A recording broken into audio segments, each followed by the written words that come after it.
We raced in Hungary. Red Bull broke the record for most consecutive wins by a Formula One team, and Lando Norris is back on the podium again. It is episode 114 of the Eating Asphalt podcast.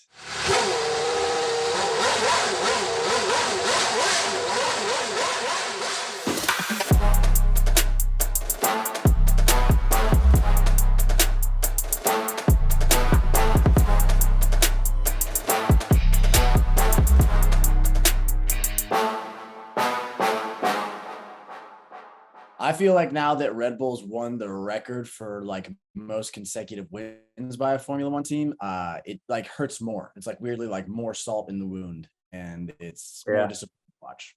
Yeah, I think there's going to be just so many more things that they break that I just can't think of right now that are still out there on the table that they're just going to keep eating up. It might be like it'll be the most points in Formula One history in a single season. It has to be. Oh, definitely. Yeah. Like they're going to smash that. We're just going to see every couple of weeks a new like record that hadn't been broken for X amount of years happen again. There's got to be like a department of Formula One that's just strictly responsible for like digging deep and finding these stats. So they're like, hey, we know who's going to win this race. We know who's going to be faster than everybody else. So how can we like basically give some of our commentators something to talk about? Yeah, no, they're getting the rules breaking department is getting their salaries worth this season. It's probably like onesie twosies every couple of years or every year, but this year they're really working for it. They're probably just around the clock being like another one broken. Absolutely going like way over time. All right, let's get into this episode. We got a lot because we got a preview. And then we got a review and preview. So this July, I feel like we've been podcasting every like 3 days, but we got look back and look forward. So we got our good, bad, ugly, gambling paddock, race recap, race predictions recap, Grand preview, country fun facts, gambling paddock, race prediction, 55 burgers, 55 tacos, 55. All right, get into it with our good, bad, and ugly. Marco, I want you to go first. All righty, Rue. My good is going to be I think a huge good from this weekend, but my first good, I think the best is going to be this alternative tire test for quals on Saturday. So it was basically every team has to run hards in Q1, mediums in Q2, and softs in Q3. I think this was the last time since like the 80s or 90s that the top 10 were all within 0.577 seconds of each other. So the gap was just all kind of scrunched in together. It made quals entirely very, very interesting. It was a lot of movements and surprises throughout quals. So I think forcing everyone to kind of just be more on a level playing field was just like a great option that we had. Obviously, Hungary is just a track where straight line speed isn't a huge factor, which does help as well, but it is just great to see everyone's close. Red Bull not sweeping the weekend yet again. So just 2 out of the 3 things that they won this weekend and not 3 out of 3, which is kind of like a rare thing that we see over the past entire year.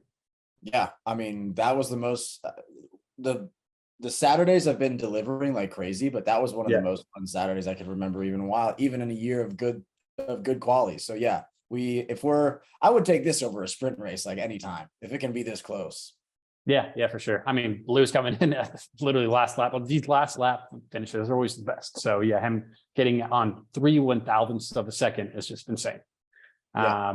All right, my bad is going to be porcelain trophies because this may not be the smartest idea to make a trophy out of maybe one of the most fragile materials ever. Lando pulls his like his typical idea of smashing the bottle into the ground as hard as he possibly can.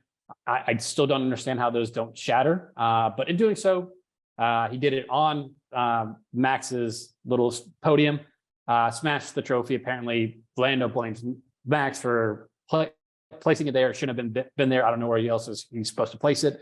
Kind of weird. But this apparently took 6 months to make.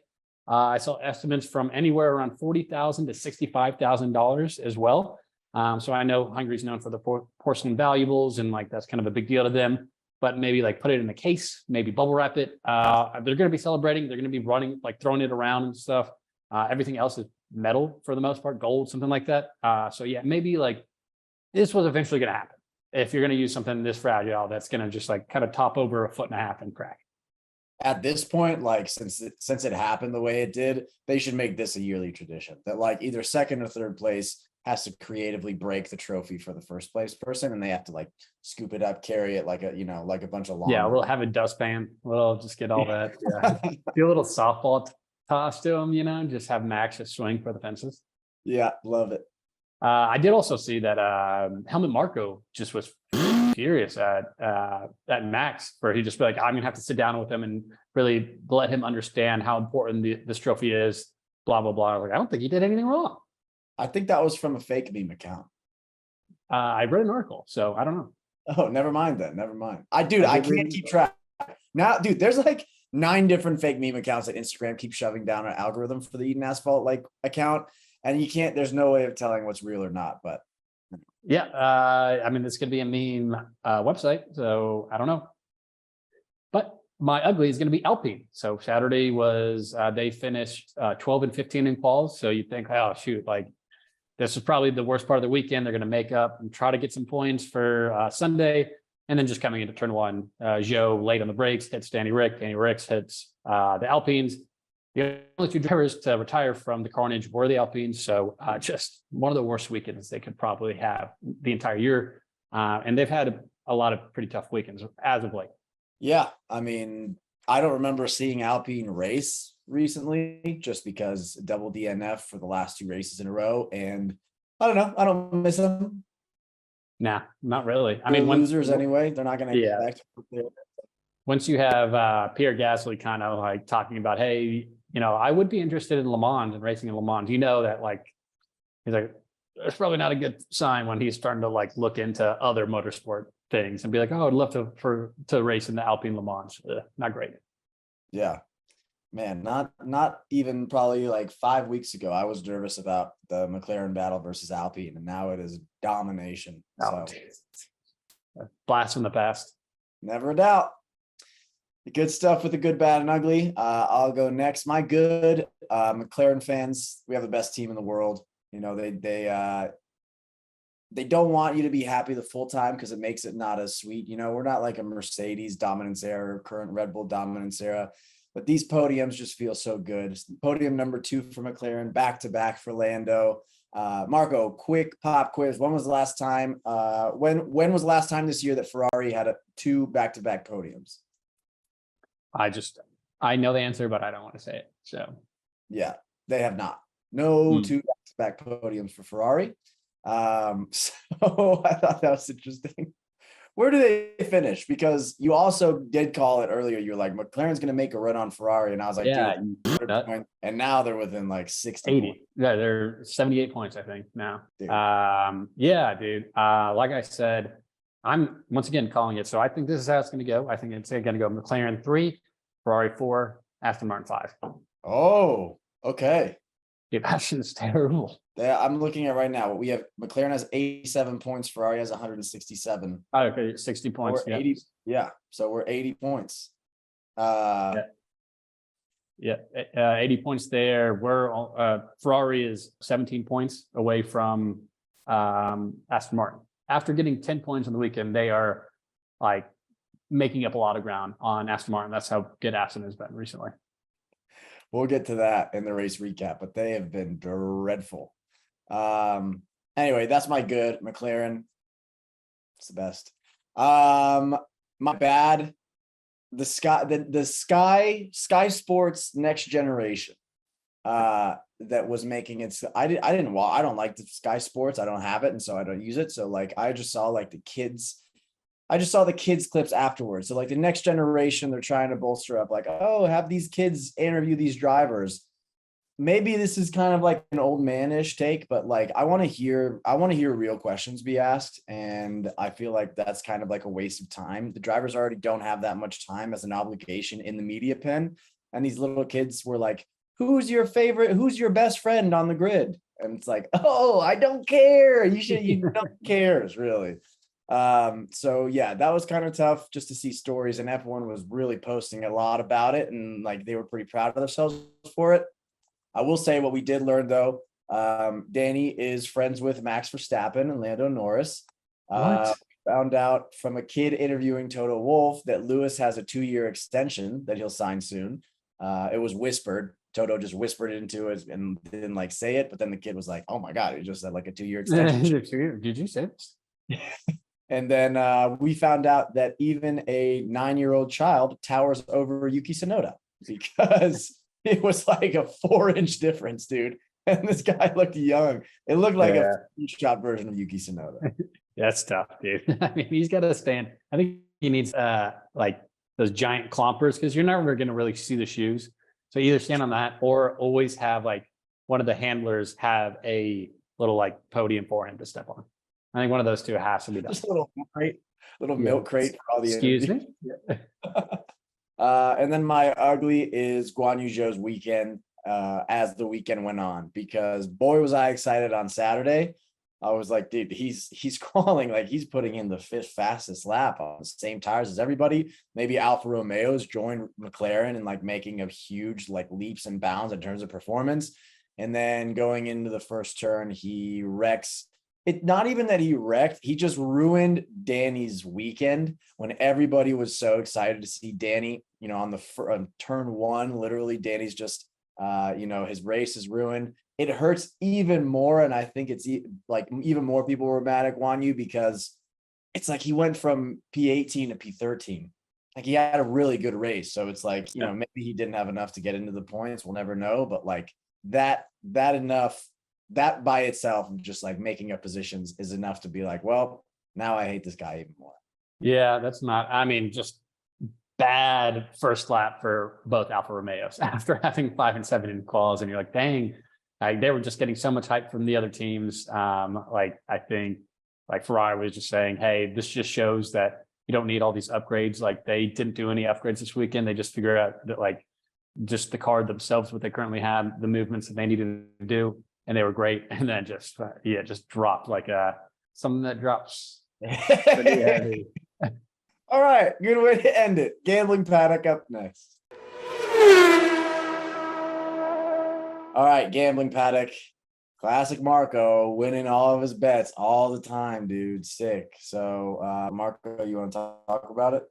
Yeah, Max fastest lap, -155. Lewis over Alonso, -120. Both did not have to sweat too hard for either of these. So, it was pretty good, pretty decent weekend for me.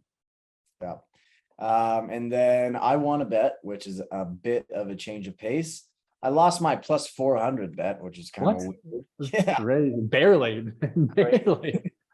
The crazy thing is that like as soon as Max came out of the pits on his final stint, that gap was getting shorter or like for a little while. So like a couple of laps while the tires were warming up on Max's car, it was only like 13 to 14 seconds. Mm-hmm. So I'm like, look, it's not crazy that maybe Max has like a little spin or like there's some kind of oversteer and he has to correct and loses time. And then that guy within like, I don't know, 15, 18 laps absolutely exploded. And the winning margin was like a little under 40 seconds. So 34. Yeah. 33.7. Yeah. That's awesome. That's awesome. And then I did win my bet under 17 and a half cars to finish the race, plus 140. So I went positive on the weekend, taking my total from 214 to 222, baby. Number 2, Lando Norris. All right. Ian 222. Look at that. Wow. Yeah. I went 526 to 558. So I bet both of us in the money. In the money. All right. Move on from our Gambling Paddock to our race recap.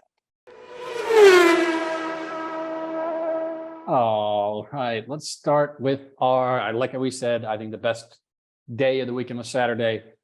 A lot of like notable qual surprises. So we had George in Q1 finishing and coming in P18, blamed the team for not getting him out in time, kind of like had a traffic jam. And then caused him just to screw up his final lap.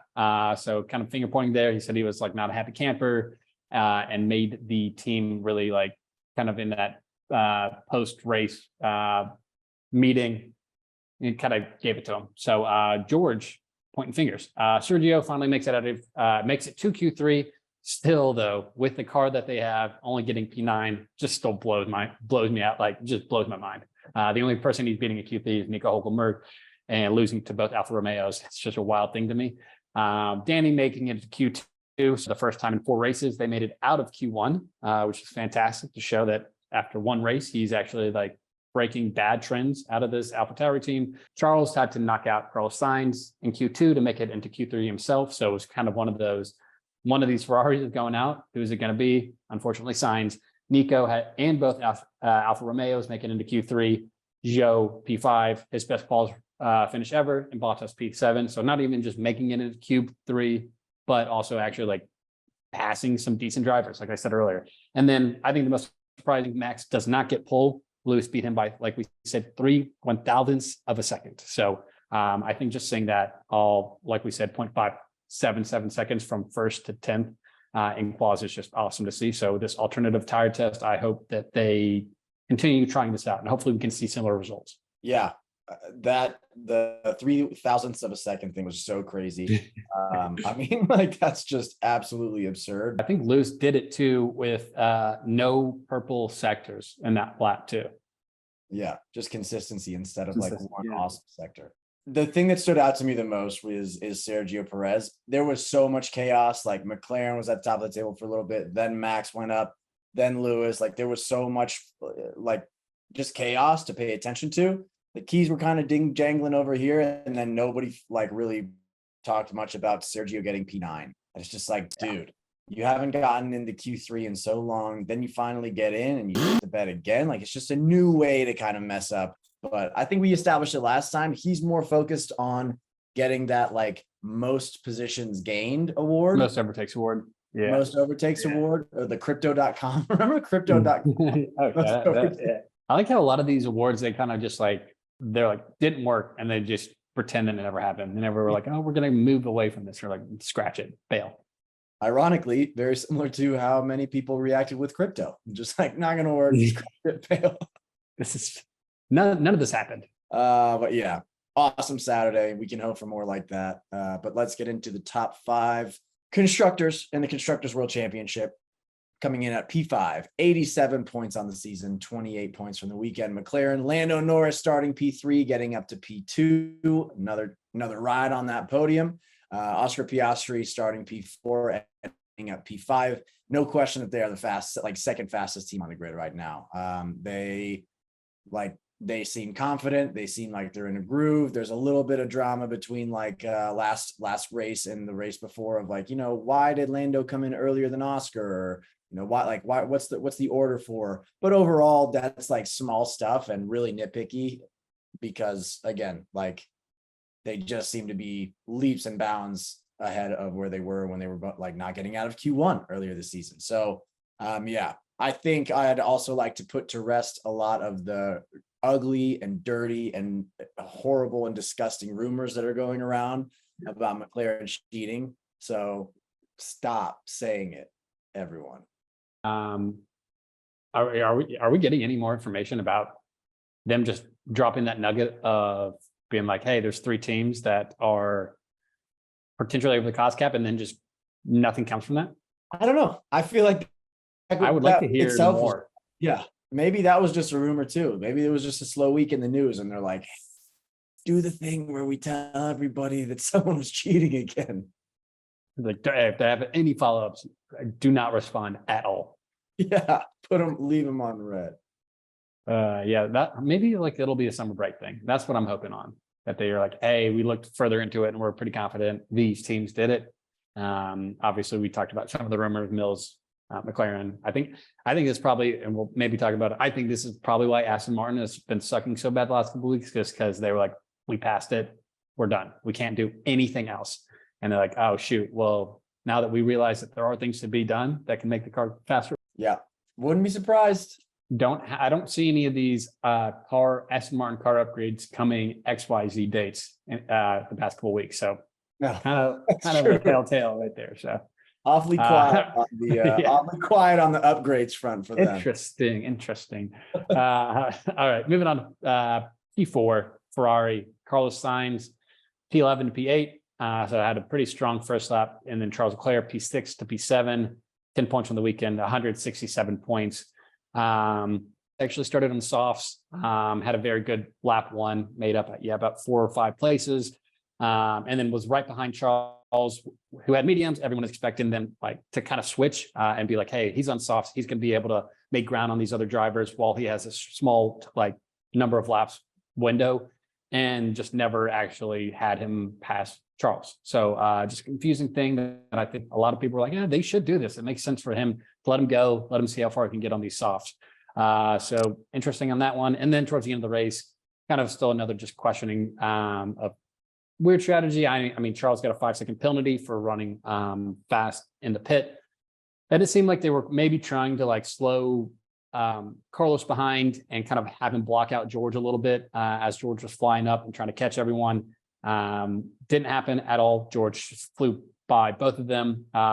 We'll talk about this probably, but that Mercedes, I know like obviously McLaren is like the number 2 team right now, but that Mercedes, when it has like low fuel, is flying too. So that's very cool to see. Both him and Lewis were just flying up the grid the last 10, 15 laps. So that was great.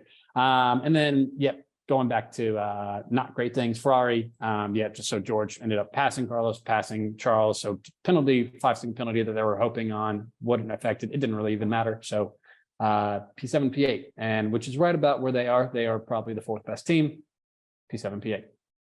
Yeah, makes sense. That, I mean, George making up the positions that he made up. So we start, we'll get to Mercedes, but that was just a gut punch, I feel like, because George was behind the 2 Ferraris. And then right after, I think, after he made that pass, he was ahead of both Ferraris. And yeah, you never like to see it. But anyway, let's move on to our P3 team.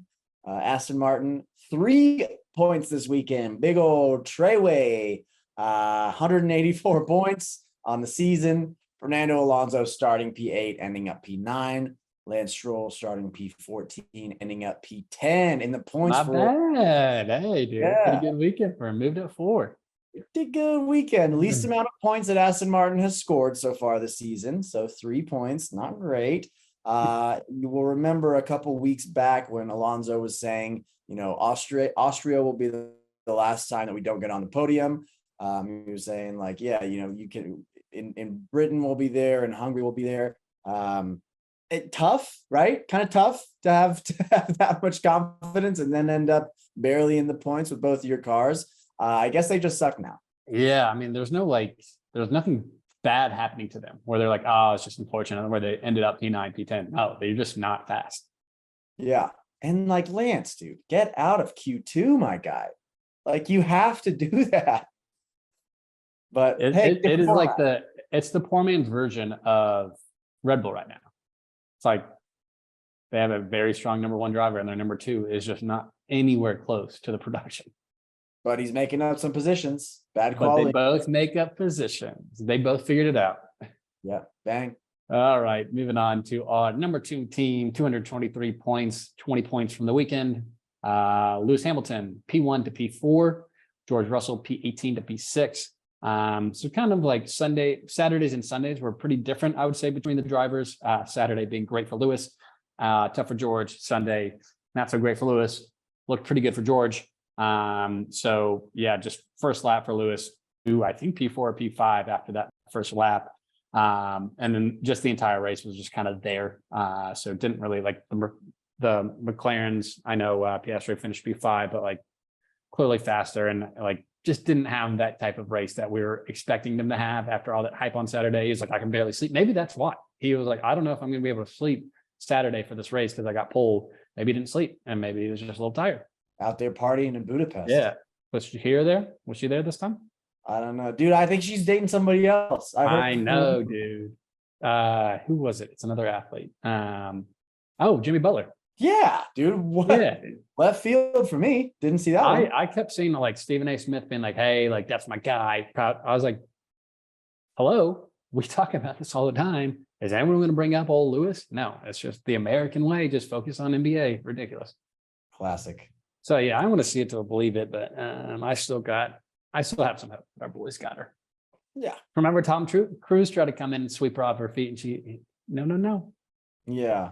But yeah, and then George, obviously we said, just took the shine away, pulling like the old Sergio going from P18 to P6. So a nice plus 12 on the day Sunday. So great Sunday for him. If he could have done that Saturday and Sunday, I think he's probably got on a podium, but we'll never know. Never. One thing we do know is that Red Bull is going to win everything. 452 points. P1 in the constructors by a little over double P2 in terms of points. 41 points this weekend. Max Verstappen going from P2 to P1 on the first lap and then staying there for the rest of the race. Sergio Perez, dreadful P9, but respectable podium at the end of the day. So we talked about Max's third stint, how, he made up like 15 seconds in, or like kind of like gapped 15 seconds in less than 15 laps. It's, what do you say? What do you say? It's not fun.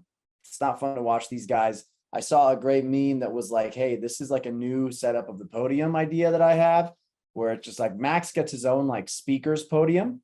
And then we have top of the step is P2, second step is P3, and last step is P4. So it's just like second, third, and fourth place can get the recognition, and then Max kind of gets his own thing, because this guy just can't be stopped. And I don't see it stop. There's way too big of a gap for anything to like significant to happen. This upgrade, teams to actually take serious when they say they have upgrades, McLaren and Red Bull now, because not only was that Red Bull fast and no one was there to compare, this is just that much faster. So it's just really bad. I do like kind of all those memes. It'll be like episode 15 when they show the three drivers in the cool down room, episode 15 of Max's pod, Fernando Alonso and Lewis Hamilton. Yeah. He's been there. So he's gotten a podium every race, right? Or is there one race where he I think there was one race where he only got like P5 because he started from the very back. Mm-hmm. Is that right? I stand corrected. Miami, he started P9 and did win the race. So, in Saudi Arabia, he started P15 and got to second place. So, still podium. Podium out. Been on the podium every single day. That's so ridiculous. I mean, yeah, 11 podiums in a row. And that's this season. More podiums last season. Anyway, we need to stop talking about this because it's making me sad. Let's move on to our race predictions recap. All right, not bad weekend for me, making up some ground on Marco. So went into the weekend 19 for Marco, 10 for me in terms of race predictions right on the season. I got Max as a winner correct and Max as fastest lap correct. Shocker. Oh, wow. Big man over here. So I got up to 12 points. And Marco hitting that 3 cars with no finish, getting him 1 point. So we now stand at 20-12. 2012. Great year, dude. Coney. 2012. Wow. Did not realize that. I'm sure of course you do know about that. Tough though. I was saying to you, tough when you have your 3 Max go-tos and he doesn't hit all 3. So missed out on that pole. It's tough when you only can use it once every 3 races. Lewis Hamilton beating him by 3,000 a second. Gotcha. Ruining the weekend. All right, Grand Preview. All right, in Spa, Belgium is where this beautiful track is. It's the longest lap of the season, one of the fastest, average speed of about 230 kph or 143 miles an hour. Third fastest average time on the grid. This is a very fun circuit. It's gotten some controversy recently just because of Eau Rouge, one of the turns there being arguably a little dangerous for some nerds. But yeah, elevation changes. You'll see 2 DRS zones, only 40 foot. Wait, didn't some dude die there actually? A couple of weeks ago. They sure did. Oh, no. Yeah, we're going to keep that one in, Bella. And I'm going to say I disavow everything he just said. Not nerds. Rest in peace to that, what I think was like an F4 driver. All right. A little bit of a different tone now. 44 laps. They widened a portion of the track recently of Eau Rouge. It rains a lot here. More about as much as Seattle. It's going to rain again this weekend. Last time that happened, a lowly Williams driver named George Russell, who had a bit of a spell, ended up on the podium. Who's to say that's not going to happen again to Logan Sargent? But yeah, high 60s and thunderstorms all weekend. We got to move on. We just got to move on. I feel like a dick. So, all right. Get through it, baby. That is your Grand Preview. Let's get to country fun facts. Looking forward to the Belgian Grand Prix. I was just talking about. All right, dude. I'm rattled. I'm rattled. He's not doing well, folks. Ian, I mean, just let's keep riding the hot hand. Why don't you go first on the country fun facts? Okay. Belgium's national symbol is a peeing boy. I knew you would. That was a good one. Dude, they're hilarious. It's just like, Have you seen it? dude, I went down a deep rabbit hole. And now on my work computer, I went down a deep rabbit hole. Of So course. yeah, I've seen it. Same. Yeah. And I was like, like peeing boy is definitely on like my Google search. So Belgian peeing boy. I saw the Big Bang Theory originated in Belgium. Oh, yeah. Well, I mean, I don't think that it originated in Belgium. I think it probably originated like the entire world, right? Oh, dad jokes. Like the theory you're saying? I was Are you thinking the TV show? Yeah. Oh no, but no. I thought they had like like how The Office was in England first. Oh Yeah. No. We're talking about the theory, buddy. Dude, Oh my God.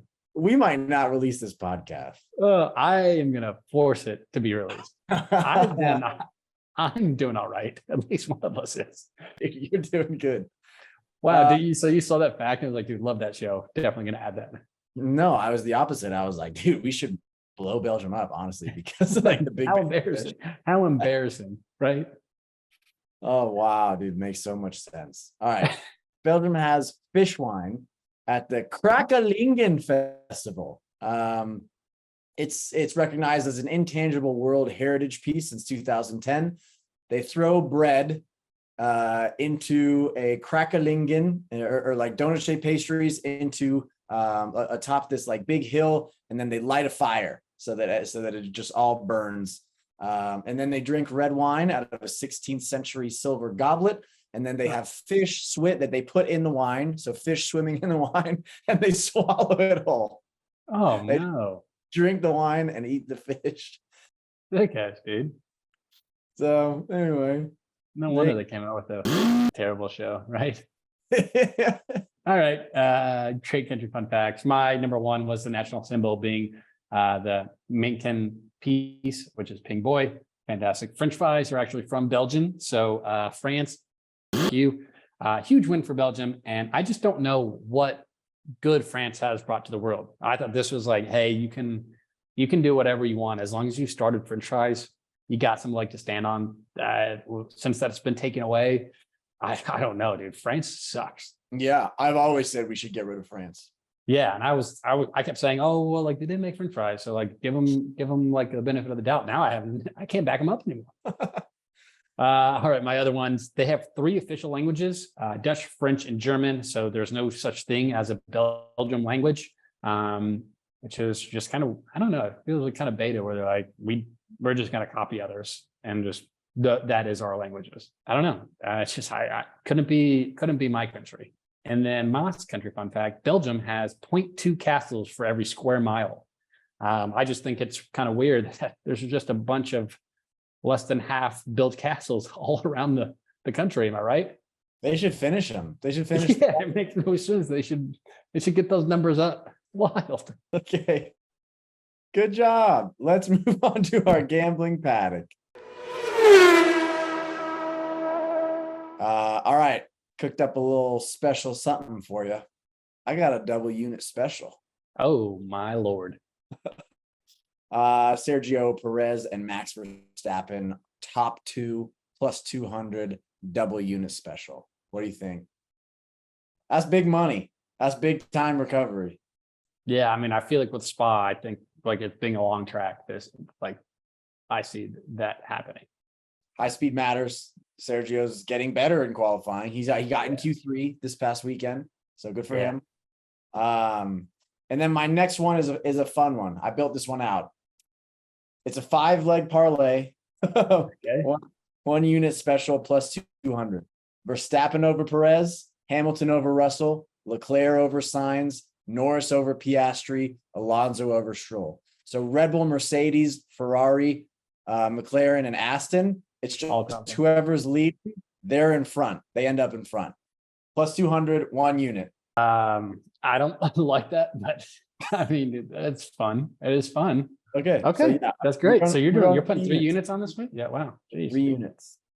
Okay. I'm going to go kind of similar to your first one. All Mercedes and Red Bull drivers to finish in top 6. Since I'm in Belize right now, a lot of these sites were not showing me American odds. So it's 1 unit, 20 to make 45. So I think it's plus 105. Okay.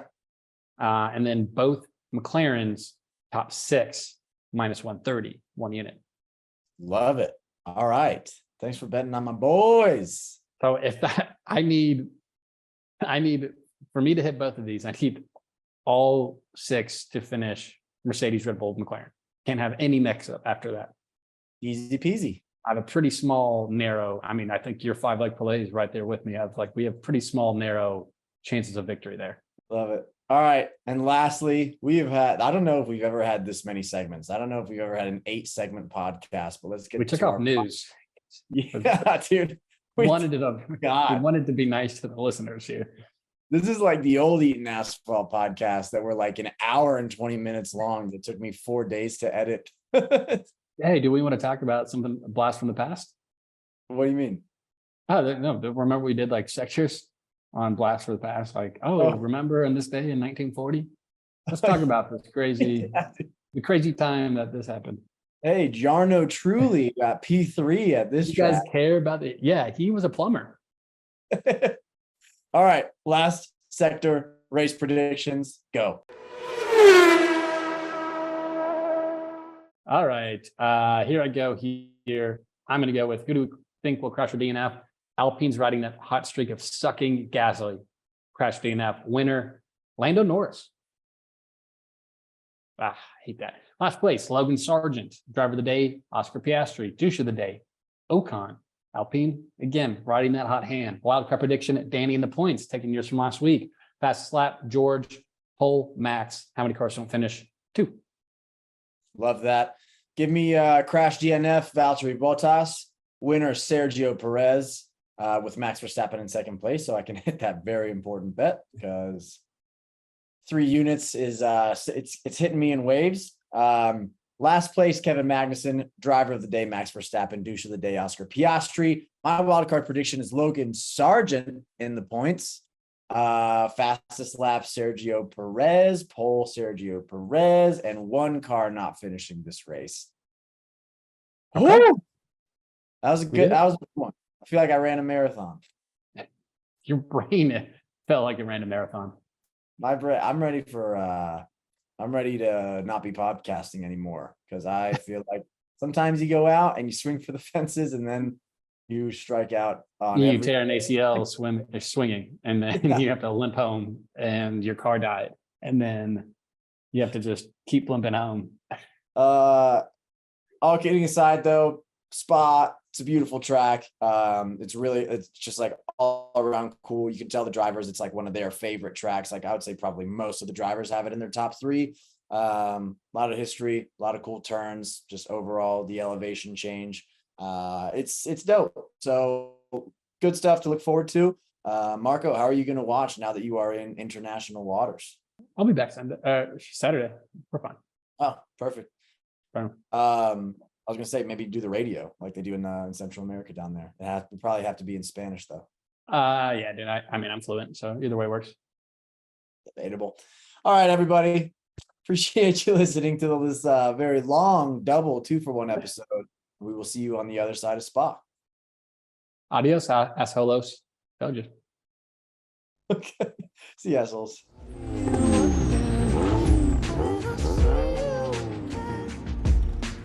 Hey, thought you could leave without saying goodbye.